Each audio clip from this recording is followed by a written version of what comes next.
একটা দারুণ মনোরমময় পরিবেশ রয়েছে এখানে, চারিদিকে পাথরে পরিপূর্ণ। আমরা এখন প্রবেশ করছি চিত্রকূট ভিলায়। শোনা যায় যে এখানে প্রখ্যাত সাহিত্যিক বিভূতিভূষণ বন্দ্যোপাধ্যায় এখানে বসতেন এবং তার বিভিন্ন সাহিত্য সৃষ্টি তিনি এখানে বসে করেছেন। ফলে বাংলা সাহিত্য জগৎ তো বটেই, বিভূতিভূষণের যে অবদান সেটা তো অনস্বীকার্য। এবং তার পাশাপাশি এই চিত্রকূট দুর্গের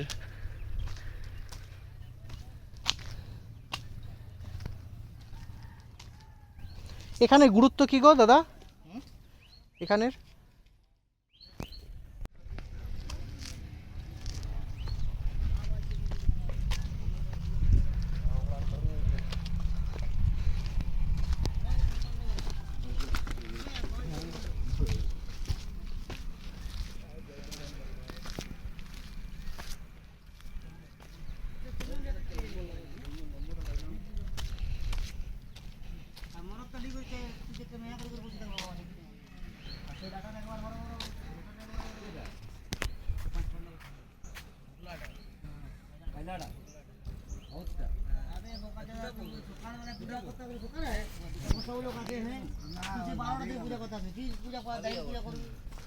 আমি একদিন দেখি পার্কে ঘুরে আসছি।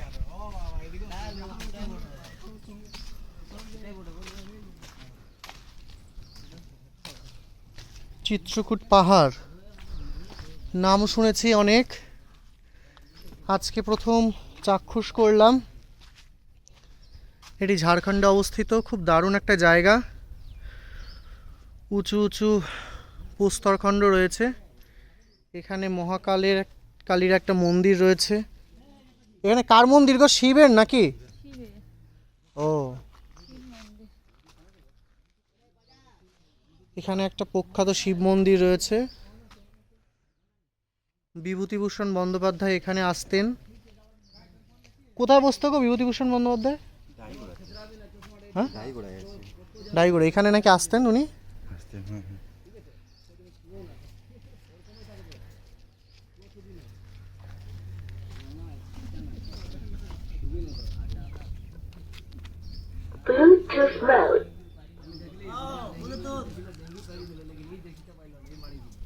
দারুণ ভিউ দেখো, দূর দূরে বিভিন্ন পাহাড়গুলো দেখা যাচ্ছে। ওই যে পাহাড়,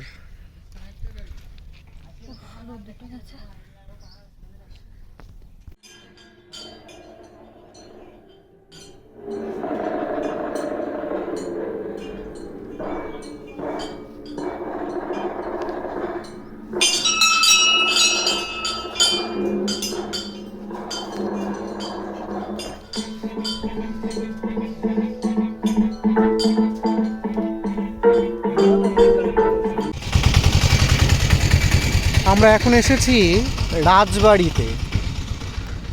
এই অঞ্চলের খুবই পুরনো এক রাজবাড়ি, যদিও সেই আগের রাজবাড়ির সাজ সরঞ্জামগুলো নেই। বাহ, এটা কি করে রেখেছে? এ তো ভূতের সিন।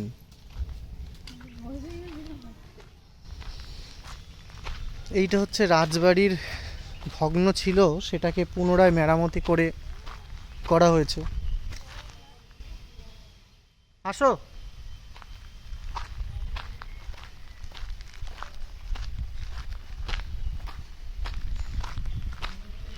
কে ভাই রাজা? ঘুরছি।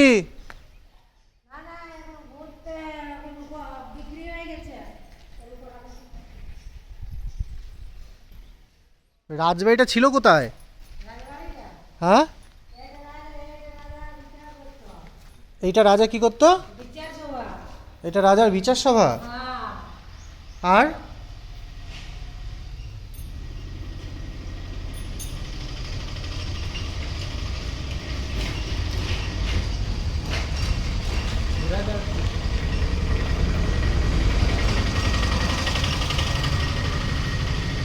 চলো।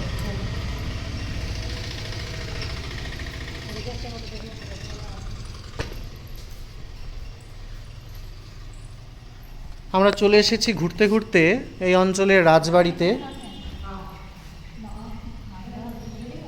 এটা হচ্ছে গিয়ে রাজার বিচার সভা, অনেক পুরনো একটা,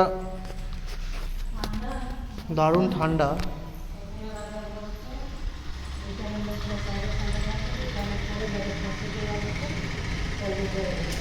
ও, এইখানে রাজা বসতো তাই তো?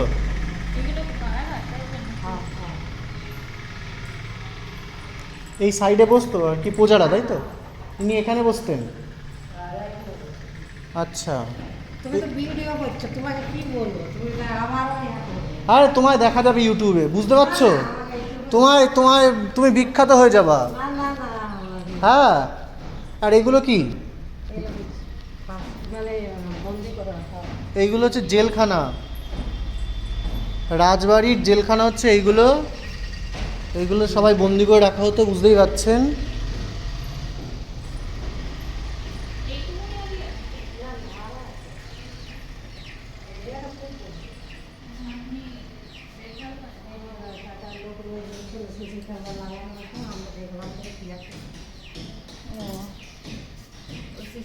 এইখানে কোন রাজার মানে ই করতো? রাজার নাম কিন্তু জগদীশ। জগদীশ চন্দ্র কি? ওটা আমি বলতে না, বলছি কি টাইপের ছিল। এটাও জেলখানা নাকি? হ্যাঁ, এটা বলছি। আহ,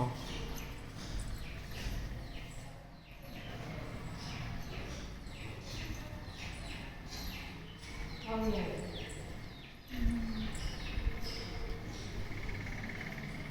এই হচ্ছে বিচার সভা। আর এইখানে কি করতো? এটা তো দারুণ জায়গা গো, ঠান্ডাই লাগে তো। দেখেছো আগেকার দিনের বাড়িঘরের প্ল্যানিং, এইটা আমাদের। ইটের ঢালা। হ্যাঁ, ইটের ঢালা। ইটের ঢালাই। এখন এই এখনকার দিনের হচ্ছে কি দোতলা, এই যে অবস্থা এদের দোতলা। আর কত সুন্দর হাওয়া, দেখেছো? বাইরে কি গরম, এসির, পুরো এসির মতো অবস্থা। হ্যাঁ। ওইটা কি মানে ওনার বাড়ি, বসত বাড়ি? রাজা এখানে থাকতো। হ্যাঁ। এখন রাজাও নেই, রাজার রাজত্ব নেই, সব শেষ।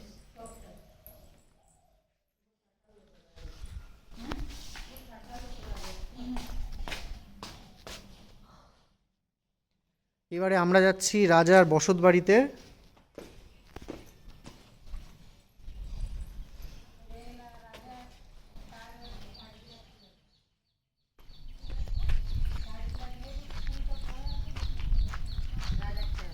এটা কি হয়েছে?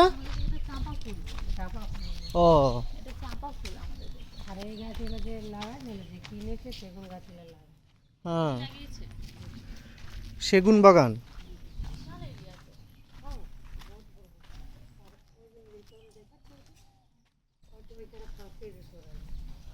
ও, ওইখানে ফাঁসি দিত ওই যে।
এই হচ্ছে রাজার বিচার সভায় যারা অনেক দোষী সাব্যস্ত হতেন তাদেরকে এইখানে ফাঁসি দেওয়া হতো।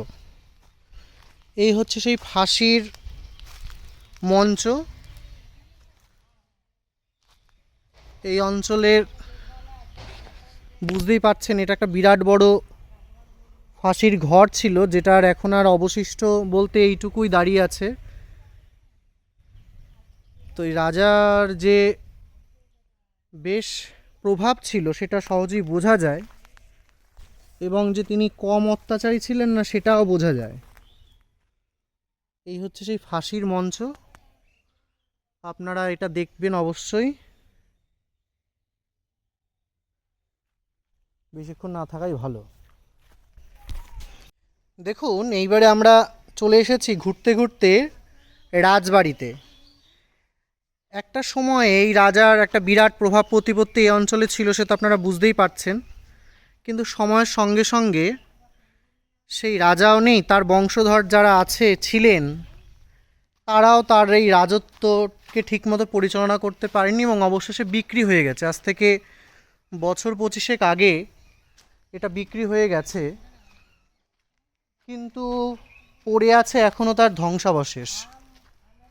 এইবারে আমরা এই যে পেছনে যে অঞ্চলগুলো দেখছেন, এইগুলো হচ্ছে গিয়ে রাজার রন্ধনশালা। এখানে এই যে বিরাট বড় রান্নাঘর, এই রান্নাঘরে একসময় উনুন নিভতো না, আজ সবই কালের নিয়মে পতিত হয়ে পড়ে রয়েছে, কিছুই নেই আর।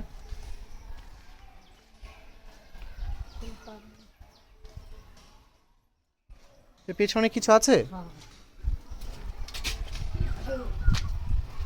এখানে কি স্কুল আছে নাকি একটা?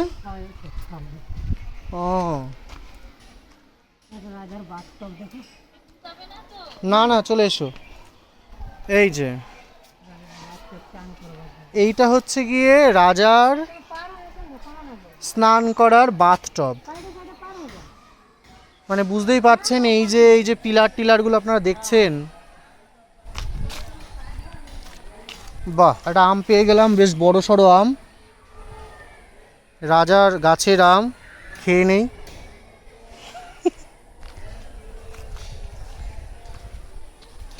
এইটা হচ্ছে গিয়ে সেই রাজার স্নানাগার। এইবারে দেখুন রাজার স্নানাগারে এই সেই বাথটব, মানে আজকালকার বাথটবের তুলনায় অনেকটাই আলাদা, অনেকটা ঢেউ খেলানো বাথটব। আর ওই যে দেখছেন, এই যে ওই যে পোড়ো যে বাড়ি, ওই সোজা পোড়ো বাড়ি রয়েছে যতটা দেখা যাচ্ছে। ওইখানে রাজার যে সৈন্যবাহিনী ও তার সামরিক বাহিনীর প্রধান শক্তি, হাতি ঘোড়া, এইগুলো কিন্তু ছিল। অর্থাৎ গোটা একটা অঞ্চল, এই একই অঞ্চলে রাজা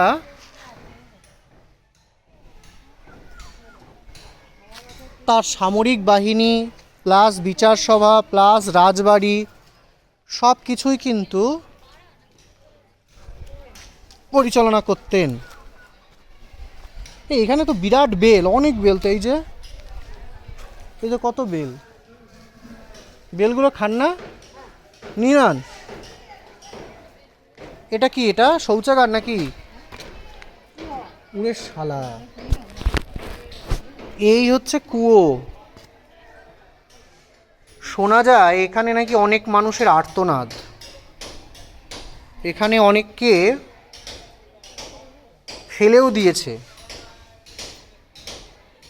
যদিও বর্তমানে ওপরটা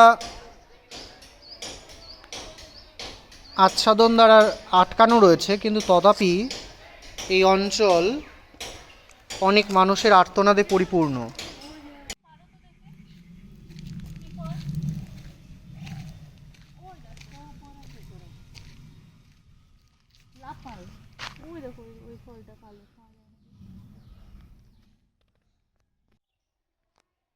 এই হচ্ছে গিয়ে রাজার ঘর, মানে সামনে দিয়ে তো ঢুকতে পারিনি, দেখতেই পাচ্ছেন এই যে পাশের আরেকটা ঘর, এই সোজা, এই সব কিছু মিলিয়ে রাজার ঘর। ঘর অনেক পুরনো, আমি অনেকটা গরমের সময় এসেছি, খুবই ঠান্ডা লাগছে, এসির প্রয়োজন হয় না, এত ঠান্ডা এখানটা। সামনে দিয়ে বন্ধ, তাই পেছন থেকে আপনাদের দেখালাম। এটা হচ্ছে গিয়ে রাজার ঘর। ঠিক আছে, ভিডিওটা দেখার জন্য ধন্যবাদ। আর এই দিদি এখানে থাকবে, আপনারা যারা যারাই আসবেন এই দিদি আপনাদের ঘুরিয়ে ঘুরিয়ে দেখাবে, আমাদেরও ঘুরিয়ে দেখাচ্ছে। দিদি আপনার নাম কি? রেণুকা। এই রেণুকা দিদি খুব ভালো, এখানে ঘুরিয়ে ঘুরিয়ে সবাইকে দেখাবে, কোনো চিন্তা নেই। ধন্যবাদ। এইবারে আমরা এসেছি এই অঞ্চলের অন্যতম শ্রেষ্ঠ আকর্ষণ সুবর্ণরেখা নদী। যদিও নদী যে অর্থে আমরা চিনি সেই বিরাট জল নদীতে থাকবে সেটা কিন্তু এখানে দেখা যাচ্ছে না। চারিদিকে শুধু বড় বড় পাথর উঁচু উঁচু হয়ে রয়েছে। নদীটা অনেকটা বাকরুদ্ধ হয়ে গেছে এবং এই অঞ্চলের স্থানীয় যে মানুষজন তারা এর মধ্যেই কিন্তু স্নান টানগুলো করছে। তো এই সেই সুবর্ণরেখা নদী, যেটা আমরা সেই ছোটোবেলায় ভূগোলের বইয়ে পড়েছি সুবর্ণরেখার সম্পর্কে, এবং বিভূতিভূষণের অনেক সাহিত্যে কিন্তু এই সুবর্ণরেখার নাম বারবার উঠে এসেছে। এই সেই সুবর্ণরেখা নদী, যার বর্তমান পরিস্থিতি এই। বর্ষাকালে হয়তো একটু মানে ফুলে ফেপে হয়তো উঠবে, কিন্তু নদীটা দেখে বড্ডই খারাপ লাগলো। তো পূর্বে সাক্ষী রইলাম। আমি কথা বলতে বলতেই আকাশ থেকে মুষলধারে বৃষ্টি পড়তে শুরু করেছে, আপনারা বুঝতেই পাচ্ছেন। আশা করি এই নদীটা আরও জলে পরিপূর্ণ হয়ে উঠুক। এই মুহূর্তে আমরা আছি ঘাটশিলার একটা অন্যতম উল্লেখযোগ্য ভ্রমণীয় স্থান সূর্য মন্দির। এই হচ্ছে ঘাটশিলার সেই সূর্য মন্দির। খুব সুন্দর, সুবর্ণরেখা নদী পাশেই বয়ে গেছে। আমরা সুবর্ণরেখা নদীকে কিছুক্ষণ পূর্বে অন্যরকমভাবে দেখেছি, সেখানে স্রোত নেই বললেই চলে, কিন্তু এখানে সুবর্ণরেখা নদী অনেকটাই স্রোতস্বিনী।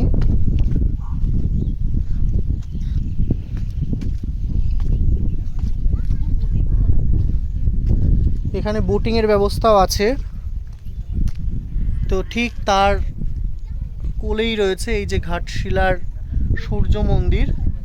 খুব একটা দারুণ জায়গা। আর আমরা এখন যে সময়টায় রয়েছি সে সময়টায় বৃষ্টিকাল, চারিদিকে খুব সুন্দর হাওয়া বইছে এবং নদীতে একটা স্রোতও লক্ষ্য করা যাচ্ছে। খুব সুন্দর লাগছে, পরিবেশটাও দারুণ। অনেকেই এখানে এসেছে। দারুণ একটা জায়গা সূর্য মন্দির।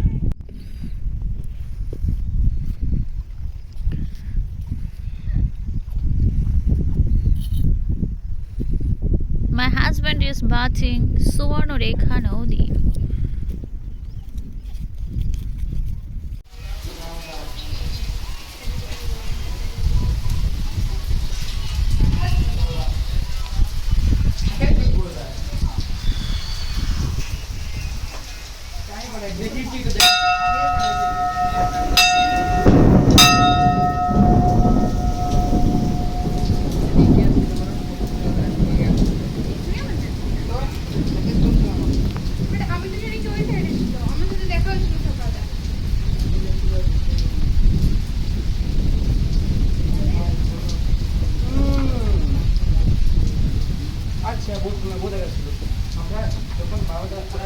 ওইটাই তো বলছি,